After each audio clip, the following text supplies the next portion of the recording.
देशाचे पंतप्रधान नरेंद्र मोदीजींच्या 12 वर्षाच्या यशस्वी अशा कारकिर्दीच्या निमित्ताने ही पत्रकार परिषद आमचे राष्ट्रीय अध्यक्ष आदरणीय नितीन नवीनजी यांच्या सूचनेनुसार राज्य पातळीवर जिल्हा पातळीवर सगळीकडे अशा पद्धतीच्या पत्रकार परिषद होत आहे। शुक्रवारी राज्याचे आदरणीय मुख्यमंत्री देवेंद्र फडणवीसजींनी या संबंधित विषयाची पत्रकार परिषद घेतली आणि सिंधुदुर्ग जिल्हा म्हणून प्रदेश भारतीय जनता पक्षाच्या वतीने आमचे आदरणीय प्रदेश अध्यक्ष रवी चव्हाण साहेबांचे सिंधुदुर्ग जिल्ह्यामध्ये ही पत्रकार परिषद घेण्याची जबाबदारी ही माझ्यावर टाकलेली आहे आणि म्हणून ह्या पत्रकार परिषदेच्या निमित्ताने आदरणीय मोदी साहेबांच्या 12 वर्षाच्या कारकिर्दीचा लेखाजोखा त्याचबरोबर पंतप्रधान म्हणून सर्वात जास्त दिवस या देशाची सेवा करण्याचा जो मान आहे तोही आमच्या मोदी साहेबांच्या नावाने नोंद झालेला आहे आणि म्हणून या निमित्ताने आपल्या माध्यमातून आदरणीय मोदी साहेबांच्या ह्या पूर्ण प्रवासाबद्दल त्यांच्या विविध निर्णयाबद्दल असो विविध एकत्रित वाटचालीबद्दल मी माहिती देण्याचा प्रयत्न करणार आहे। राज्याच्या मुख्यमंत्र्यांनी जे पत्रकार परिषदेमध्ये तसं म्हटलं तर सगळ्याच विषयावर प्रकाश टाकलेला आहे। म्हणजे आदरणीय मोदी साहेबांनी या 12 वर्षामध्ये या देशामध्ये देशाच्या विविध क्षेत्रामध्ये जी वाटचाल केली जे निर्णय घेतले जे परिवर्तन आणलं त्या सगळ्याच बाबतीमध्ये मुख्यमंत्री साहेबांनी अतिशय विस्तृत पद्धतीने त्या पत्रकार परिषदेमध्ये माहिती दिलेली आहे। म्हणजे 2014च्या अगोदर आपला भारत देश आणि विविध क्षेत्रामध्ये या देशामध्ये झालेलं परिवर्तन ह्याचा अनुभव आपण पत्रकार असाल राजकीय पक्षाचे कार्यकर्ते असाल उद्योजक असाल पण त्याच्या अगोदर या देशाचे नागरिक म्हणून आपल्याला निश्चित पद्धतीने फरक जाणवला असेल। आम्ही अभिमानाने ज्या गोष्टी बोलतो ते उल्लेख करतो की आपला हा देश भारत देश हिंदुस्थान ज्या देशामध्ये 90% हिंदू समाज राहतो या देशाला आपण हिंदू राष्ट्र म्हणून ज्याला उल्लेख करतो त्याचा उल्लेख करतो। मी माझ्या पत्रकार परिषदेतून या एका विषयावर प्रकाश टाकण्याचा प्रयत्न करणार आहे की ज्या देशामध्ये 2014च्या अगोदर गर्व से कहो हम हिंदू है हे बोलायला ज्या गोष्टी आपल्याला भीती वाटायची कुठलाही आपले सणासुदीवर सर्रास पद्धतीने बंदी घातली जायची हिंदू म्हणून ओळख आपण सांगायची का याही बाबतीमध्ये चर्चा व्हायची भीती पसरायची। 2014च्या अगोदर जो काँग्रेसचा कालावधी आपण पाहिला अनुभवला आणि त्याचं विश्लेषण करण्याच्या बाबतीमध्ये अगर आपण कोणाला विचारलं तर 2014च्या अगोदरचा भारत हा तुष्टीकरण आणि लांबून चालन करणारा भारत देश म्हणून इथे ओळखला जाईल. अल्पसंख्यांना केंद्रित करण्याला राजकारण, प्रशासन, निर्णय हे एवढेच विषय आमच्या देशामध्ये प्रामुख्याने होय. कुठल्याही सरकारी योजना तयार करत असताना आपली जी तुष्टीकरणाचं राजकारण, अल्पसंख्याक वोट बँक, ह्याला आपण प्रोटेक्ट कसं करायचं, ह्याला आपण सुरक्षित कसं ठेवायचं, एवढं एकमेव काम अगोदरच्या काँग्रेस सरकारच्या वतीने होत असताना आपल्याला दिसायचं. म्हणजे अतिरेकी कारवाया बघा, काश्मीरची परिस्थिती बघा, मंदिरांच्या अवतीभोवती राम मंदिरचा विषय असो किंवा देशातला राहणारा हिंदू समाज स्वतःला जे असुरक्षिततेची भावना 2014च्या अगोदर जे त्यांच्या मनामध्ये असायची, त्या बाबतीचे असंख्य उदाहरणं, अनुभव आपल्याला ह्या निमित्ताने ऐकायलाही मिळतील आणि आपल्याला अनुभवायला येईल. एक प्रश्न आपण स्वतःला विचारला पाहिजे की 2014च्या अगोदर युपीए किंवा काँग्रेसचा कुठला तरी पंतप्रधान, मुख्यमंत्री हा कुठल्या तरी हिंदू धार्मिक स्थळाकडे, मंदिरामध्ये जाऊन आपल्याला कधी महाआरती करताना दिसला होता का? देवाच्या समोर जाऊन नतमस्तक होत असताना दिसला होता का? कुठलाही पंतप्रधान डोक्यावर टिळक लावण्याच्या अगोदर 2 वेळा विचार करायचा त्याच्या 14च्या अगोदर. या सगळ्यामध्ये बदल, परिवर्तन समाजामध्ये हिंदू समाजाला केंद्रबिंदू ठेवून देशाचं राजकारण, देशाचं सरकार निर्णय घेऊ शकतं, हे उत्तम उदाहरण किंवा हे आदरणीय मोदी साहेबांच्या कारकिर्दीच्या पासून दिसायला लागलं, अनुभवायला लागलं. हे माझ्या दृष्टिकोनातून हा अत्यंत महत्वाचा विषय आहे. आज 14च्या नंतर झालेले प्रत्येक निर्णयामध्ये तुम्ही पहा, आतापर्यंत जो बहुसंख्य असलेला आपल्या देशामध्ये असलेला हिंदू समाज, ज्याच्याकडे कोण पाहायचं नाही, ज्याला केंद्रबिंदू ठेवून कोण निर्णय घ्यायचा नाही, देश, धर्म या तिन्ही मुद्द्याला कोणाला हात लावायचा पण भीती वाटायची. हिंदू समाजाच्या जवळ आम्ही गेलो तर असलेली आमच्या वोट बँक पॉलिटिक्सला धक्का लागू शकतो. हा 2014च्या अगोदरचा असलेल्या काँग्रेस सरकारचा केंद्रबिंदू होता. मग वक्फ सारखे कायदे, त्याच्यामध्ये हिंदू समाजाच्या असलेल्या हक्काची जमिनी ज्या पद्धतीने त्यांच्याकडून काढून घेतल्या गेल्या, वक्फ सारख्या कायद्यामध्ये असे काही अमेंडमेंट आणले गेले युपीए सरकारच्या माध्यमातून, ज्याच्यामुळे असलेल्या हिंदू समाजाच्या जमिनी हे त्यांना न विचारता, त्यांची सहमती नसताना पण ही वक्फची जमीन आहे हे सांगून लँड जिहादच्या नावाने त्यांच्याकडून काढून घेणं, अशा पद्धतीचे असंख्य निर्णय 2014च्या अगोदर होत असताना आपल्याला दिसलेले आहे. 14 ते आतापर्यंत जी आदरणीय मोदी साहेबांनी एक कडवट हिंदुत्वादी विचाराचे आणि राष्ट्र स्वयंसेवक परिवाराच्या म्हणजे पार्श्वभूमी असलेला एक स्वयंसेवक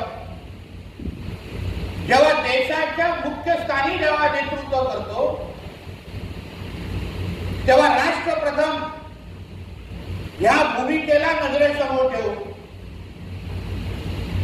आणि हिंदू हित की जो बात करेगा वही देश पे राज करेगा हा मुद्दा नजरेसमोर ठेवून 2014 पासूनची वाटचाल ही आपल्या सगळ्यांच्या दृष्टिकोनातून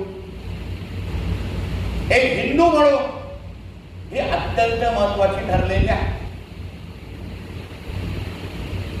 आतापर्यंत जे काही निर्णय आदरणीय मोदी साहेबांच्या कारकिर्दीमध्ये 12 वर्षामध्ये झाले, वर्षानुवर्ष अयोध्यामध्ये राम मंदिर होणार हा जो काही मुद्दा वर्षानुवर्ष आपण फक्त ऐकायचो, पण आदरणीय मोदी साहेबांनी वारंवार आपल्या भाषणांमध्ये पत्रकार ते राम मंदिर हा विषय आमच्यासाठी निवडणुकीचा मुद्दा नाही, हा एक आस्थेचा विषय आहे आणि म्हणून कुठल्याही निवडणुकीच्या नजरेसमोर न ठेवता जो वर्षानुवर्ष प्रलंबित असलेला जो कोर्टामध्ये जो केस होती, देशामध्ये कुठलाही छोटी मोठी पण दंगल घडली नाही आणि आज अयोध्यामध्ये भव्य राम मंदिर उभं राहिलेलं आहे आणि प्रत्येक हिंदू समाजाला अभिमान वाटेल आता राम मंदिराचं दर्शन आणि राम लल्लाकडे जाऊन आपण आशीर्वाद घेण्याची संधी आपल्या प्रत्येकाला चालून आलेली आहे. त्याचबरोबर काशी विश्वनाथ मंदिर असो, कॉरिडॉर असो, उज्जैनचा महाकालेश्वर असो, असे असंख्य महत्वाची धर्मस्थळ त्यांचा विकास करून धार्मिक पर्यटन आणि आपल्यासाठी जे आस्थेचे विषय आहेत त्यांना आदरणीय मोदी साहेबांच्या ह्या 12 वर्षाच्या कारकिर्दीमध्ये त्या धर्मस्थळांना विकसित करून आज जगाच्या पाठीवर त्या धर्मस्थळांचे नाव व्हावं, जगाच्या पाठीत कानोकोपऱ्यातून लोक आज तिथे येतात, आशीर्वाद घेतात. अशा पद्धतीने त्या धर्मस्थळांचा विकास आदरणीय मोदी साहेबांच्या 12 वर्षाच्या कारकिर्दीमध्ये आपल्याला अनुभव त्याला भेटलेला आहे. असंख्य महत्वाचे कायदे त्याच्यामुळे आपले देवस्थान, आपली धर्मस्थळ हे सुरक्षित असली पाहिजे, सुरक्षित राहिली पाहिजे या दृष्टिकोनातून असंख्य महत्वाचे निर्णय, धोरणात्मक निर्णय आदरणीय मोदी साहेबांनी या 12 वर्षामध्ये त्यांच्या कारकिर्दीमध्ये घेऊन दाखवलेला आहे.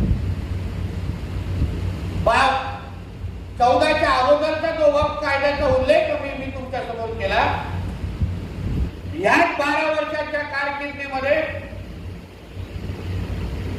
असंख्य हिंदू समाजाला त्यांच्या हक्काच्या जमिनी परत एकदा करून देण्याचं पुण्य काम हे आदरणीय मोदी साहेबांच्या कारकिर्दीमध्ये त्या कायद्यामध्ये अमेंडमेंट करून आपण करून दाखवलेले आहे. आता जे काही जमिनी ज्या हिंदू समाजाच्या आहेत ते कोणच वक्फची भीती दाखवून बळकावून घेऊ शकत नाही, लँड जिहादच्या नावाने त्यांच्याकडून घेऊ शकत नाही.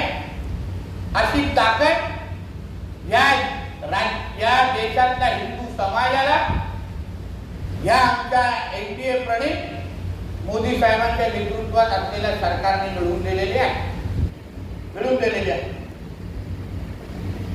अशा पद्धतीचे महत्वाकांक्षी निर्णय ज्याच्यामुळे हिंदू समाजाला खऱ्या अर्थाने ताकद देण्याचं काम आदरणीय मोदी साहेबांनी गेल्या 12 वर्षापासून केलेलं आहे. आज देशाचे पंतप्रधान ज्या राज्यात जातात, जो प्रवास करतात, मग आंतरराष्ट्रीय पातळीवर असेल ते देशाच्या कुठल्याही राज्यामध्ये असेल, देशाचा पंतप्रधान स्वतः हिंदू असल्याची ओळख पुसत लपून ठेवत नाही आणि गर्वाने जाऊन त्या मंदिरात पूजा करत असताना आपल्याला दिसतात. हा फरक 2014च्या नंतर आपल्याला सगळ्यांना अनुभवायला भेटलेला. फक्त देशामध्ये नाही, पण आंतरराष्ट्रीय पातळीवर हिंदू सनातन हिंदू धर्म हिंदू संस्कृती याला खऱ्या अर्थाने प्रोत्साहन कोणी दिलं असेल तर ते आमच्या आदरणीय पंतप्रधान मोदी साहेबांनी दिलेले आहे. देश पातळीवर आंतरराष्ट्रीय पातळीवर जेव्हा अन्य देशांचे पंतप्रधान आणि राष्ट्रपती जेव्हा आपल्या देशामध्ये येतात किंवा आपले पंतप्रधान जेव्हा त्यांच्याकडे जातात तेव्हा नमस्कार करून एक दुसऱ्याचं स्वागत करतात. हा फरक आदरणीय मोदी साहेबांच्या कारकिर्दीमध्ये बघायला भेटलाय. आता मोदी साहेब जेव्हा जेव्हा कुठल्याही राष्ट्रपतींना त्या देशाच्या प्रमुखांना भेटल्यानंतर हातात भगवद्गीता देण्याची प्रथा ही आमच्या मोदी साहेबांच्या कारकिर्दीमध्ये आम्हाला अनुभवायला भेटलेली आहे. हा फरक आदरणीय मोदी साहेबांच्या कारकिर्दीमध्ये या 12 वर्षामध्ये आपल्याला अनुभवायला भेटलेला आहे. आणि म्हणूनच ही 12 वर्ष आदरणीय मोदी साहेबांच्या नेतृत्वात जे तुष्टीकरणाचं राजकारण होतं, जे लांबून चालायचं राजकारण होतं, सगळं काय वोट बँक पॉलिटिक्स हे जे काय काँग्रेसचं घाणेरडं राजकारण ज्याच्यामुळे देशातला असलेला हिंदू समाज हा असुरक्षिततेची भावना त्याच्यामध्ये निर्माण होत होती. आमचा कोणच वारी नाही हे जे काही 14 अगोदरची जी भावना होती, आज जे पश्चिम बंगालमध्ये आपण पाहतो, आज जे आसाममध्ये आपण पाहतो, असंख्य राज्यांमध्ये महाराष्ट्रासारख्या राज्यामध्ये पाहतो, आज हिंदू समाज ही एक ताकद म्हणून हक्काची वोट बँक म्हणून आज तयार झालेली आहे. आणि हिंदू समाजाला बाजूला ठेवून कोणीही साध्या गावाचा सरपंच आमदार खासदार बनू शकत नाही. हे जे काय वातावरण आज जे काय देशामध्ये निर्माण झालंय त्याचं सगळं श्रेय आमच्या आदरणीय पंतप्रधान मोदी साहेबांना आणि त्यांच्या 12 वर्षाच्या कारकिर्दीला आपण देऊ शकतो. पण त्याचबरोबर मी ह्याचाही उल्लेख करेन की या 12 वर्षामध्ये ट्रिपल तलाक सारख्या विषयाबद्दल क्रांतिकारी निर्णय घेण्याचं काम आमच्या आदरणीय मोदी साहेबांच्या कारकिर्दीमध्ये झालेलं आहे. म्हणजे राष्ट्रभक्त मुसलमान जे ह्या राष्ट्रावर प्रेम करतात, जे ह्या तिरंगाला आपला झेंडा ध्वज मांडतात, जे आमच्या समोर वंदे मातरम म्हणतात, त्या प्रत्येकाला तोच मान सन्मान देण्याचं काम आदरणीय मोदी साहेबांच्या कारकिर्दीमध्ये झालेलं आहे. पण जो आमच्या देशाकडे वाकड्या नजरेने पाहिजे, जो आमच्या देशामध्ये अतिरेकी कारवाया करण्याची हिंमत करेल, त्या प्रत्येकाला ऑपरेशन सिंदूर सारख्या निमित्ताने आमचा हा भारत देश हा हिंदू राष्ट्र म्हणून तुम्ही आमच्याकडे वाकड्या नजरेने बघू शकत नाही, हा कडक इशारा देण्याची हिंमत ही आमच्या मोदी साहेबांच्या कारकिर्दीमध्ये आपल्याला पाहायला भेटते. नाहीतर 2014च्या अगोदर 26/11 सारखे हल्ले पाहिले, ट्रेनमध्ये आपण बॉम्बलास्ट पाहिलेले आहेत. तेव्हाचं जो काँग्रेसचं सरकार ज्या पद्धतीने अतिरेक्यांच्या समोर पाकिस्तानच्या समोर ज्या पद्धतीने लोटांगण घालायचे, कुठलाही अतिरेकी हल्ला झाल्यानंतर काँग्रेसच्या कुठल्याही पंतप्रधानांना, काँग्रेसच्या कुठल्याही सरकारला कधीही पाकिस्तानला जाब विचारण्याची हिंमत व्हायची नाही. पण आज 2014च्या नंतर पाकिस्तान असो की कुठलेही जिहादी मानसिकतेचे कुठलीही संघटना असो, अतिरेकी संघटना असो, त्या प्रत्येकाला ही जाणीव झाली आहे की भारताचे पंतप्रधान आदरणीय मोदी साहेब असल्यामुळे कोणीही आमच्या या भारताकडे, हिंदुस्थानाकडे, हिंदू राष्ट्राकडे वाकड्या नजरेने पाहू शकत नाही. एवढा चांगली प्रतिमा ही आमच्या भारताच्या बाबतीमध्ये आदरयुक्त भीती ही भारताबद्दल, आपल्या देशाबद्दल निर्माण करण्याचं काम हे आमच्या आदरणीय मोदी साहेबांनी या 12 वर्षामध्ये केलेलं आहे. विकासाचे असंख्य निर्णय त्यांनी घेतलेले आहे. त्याच्यामध्ये प्रत्येक क्षेत्रामध्ये आज आपला भारत देश आज अर्थव्यवस्थेच्या यादीमध्ये, महासत्तेच्या यादीमध्ये आज अमेरिका, चीन आणि भारत या पहिल्या 3 क्रमांकावर आणण्याचं काम ज्या आदरणीय मोदी साहेबांनी केलेलं आहे. पण ते करत असताना त्यांनी जे काही तुष्टीकरण आणि लांबून चालण्याचं जे राजकारण होतं, घाणेरडं अल्पसंख्याक केंद्रित जे वोट बँकचं राजकारण होतं, त्याला बाजूला सारून खऱ्या अर्थाने भगवायला मान सन्मान देण्याचं काम हे आमच्या आदरणीय मोदी साहेबांच्या नेतृत्वात गेल्या 12 वर्ष आपल्याला अनुभवायला भेटलेला आहे. आणि म्हणून ह्या त्यांच्या 12 वर्षाच्या ह्या पूर्ण प्रवासाचा लेखाजोखा घेत असताना, विकास करत असताना सुरक्षित आपल्या देशामध्ये असणं,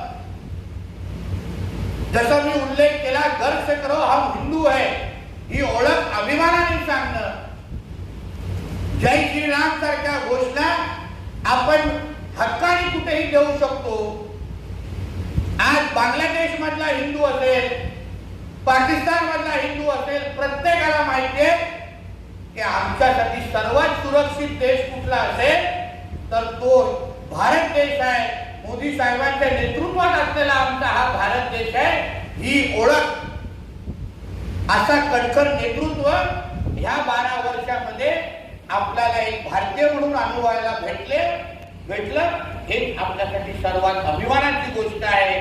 जे 14 अगोदर जे आपण हिंदू म्हणून करू शकलो नाही, 14 नंतर आपण प्रत्येक जण आपल्या घरात, म्हणजे आपल्या हिंदू सणासुदी असो, आपल्या हक्काच्या जमिनी असो, लव जिहाद सारख्या केसेस संदर्भात प्रशासनाची कडक भूमिका असो,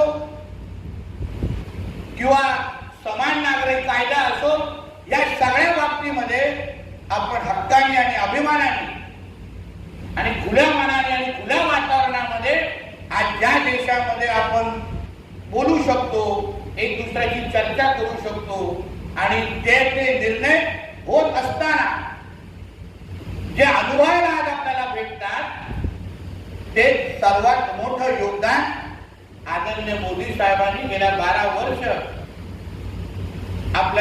आपल्यासाठी दिलेला आहे.